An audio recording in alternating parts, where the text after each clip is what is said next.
హైదరాబాద్ లో సాఫ్ట్వేర్ ఉద్యోగి ఆత్మహత్య కేసులో దర్యాప్తును ముమ్మరం చేశారు పోలీసులు. గచ్చిబౌలిలోని జేకే గ్రౌండ్ హాస్టల్స్ లో ఉంటున్న యామిని తన రూమ్ లో ఉరివేసుకుని ఆత్మహత్యకు పాల్పడింది. యామిని సూసైడ్ లో అనేక అనుమానాలు వ్యక్తమవుతున్నాయి. పోలీసులు అన్ని కోణాల్లో కూడా దర్యాప్తును చేస్తున్నారు. ఆమె చివరిగా అసలు ఎవరితో మాట్లాడింది, ఏం మాట్లాడిందో అన్న దానిపై కూడా ఆధారాలను సేకరిస్తున్నారు.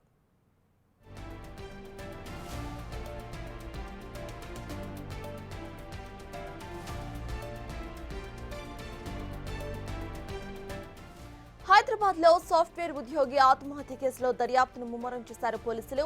గచ్చిబౌలిలోని జేకే గ్రౌండ్ హాస్టల్లో ఉంటున్న యామిని తన రూమ్ లో ఉరివేసుకుని ఆత్మహత్యకు పాల్పడింది. యామిని సూసైడ్ అనేక అనుమానాలకు వ్యక్తమవుతున్నాయి. అసలు పోలీసులు అన్ని కోణాల్లో కూడా దర్యాప్తును చేస్తున్నారు. ఆమె చివరిగా అసలు ఎవరితో మాట్లాడింది, ఏం మాట్లాడిందో అనే దానిపై కూడా ఆధారాలను సేకరిస్తున్నారు.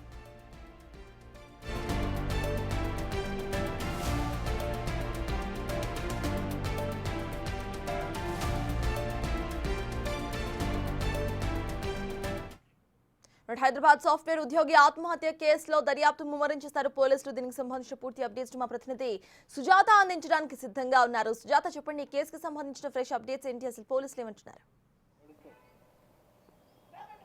ఖమ్మం జిల్లాకి చెందిన యామిని గత కొన్ని సంవత్సరాల నుంచి హైదరాబాద్ పలు సాఫ్ట్వేర్ కంపెనీలో ఉద్యోగం చేస్తూ ప్రైవేట్ హాస్టల్లో ఉంటుంది. అయితే నిన్న తను ఇంటికి వెళ్తున్నాను అని చెప్పేసి హాస్టల్లో ఉన్నటువంటి ఫ్రెండ్స్కి చెప్పింది. ఆ తర్వాత బయటికి వెళ్ళినటువంటి యామిని ఫ్రెండ్స్ అంతా కూడా ఉద్యోగానికి వెళ్ళిన తర్వాత తిరిగి హాస్టల్లోకి వచ్చి హ్యాంగింగ్ చేసుకున్న సమయంలో ఎవరూ లేకపోవడంతోనే అక్కడికక్కడ మృతి చెందినట్లుగా కూడా పోలీసులు చెప్తున్నారు. అయితే గత కొన్ని నెలల నుంచి యామినికి ఇంట్లో పెళ్లి చేసుకోవాలని సంబంధాలు చూడడంతో యామినికి ఇష్టం లేదు, అందుకే ఆత్మహత్య చేసుకుంది అన్న చెప్తున్నారు. కానీ ఈ కేసుకి సంబంధించి అటు పోలీసులు కూడా కేసుని దర్యాప్తు చేస్తున్నారు. ఆమెని ఇంట్లో పెళ్లి చూపులు చూడడం ఇష్టం లేకనే ఆత్మహత్య చేసుకుందా లేదా మరి ఇతర కారణాలు ఏమైనా ఉన్నాయని చెప్పేసి అటు యామిని పనిచేస్తున్నటువంటి సాఫ్ట్వేర్ కంపెనీలో వాళ్ళ సన్నిహితుల నుంచి స్టేట్మెంట్ని రికార్డ్ చేయడంతో పాటు అటు హాస్టల్కి సంబంధించినటువంటి ఆమెని ఎన్ని సంవత్సరాల నుంచి హాస్టల్లో ఉంటుంది, ఆమెని ఫ్రెండ్స్ని అందరినీ అడిగి ఆ వివరాలను కూడా సేకరించారు పోలీసులు. ఇప్పటికే వాళ్ళ కుటుంబ సభ్యులు మాత్రము గచ్చిబౌలి పోలీస్ స్టేషన్లో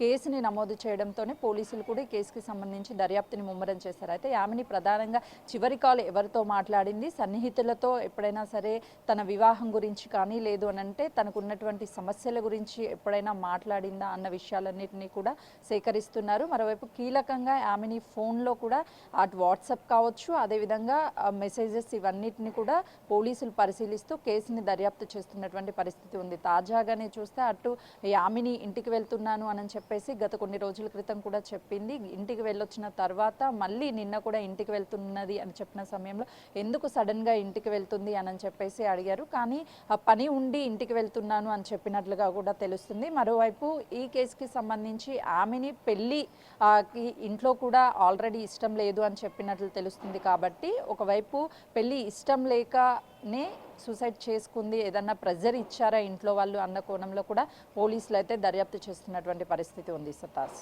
రైట్, థ్యాంక్ యూ సుజాత.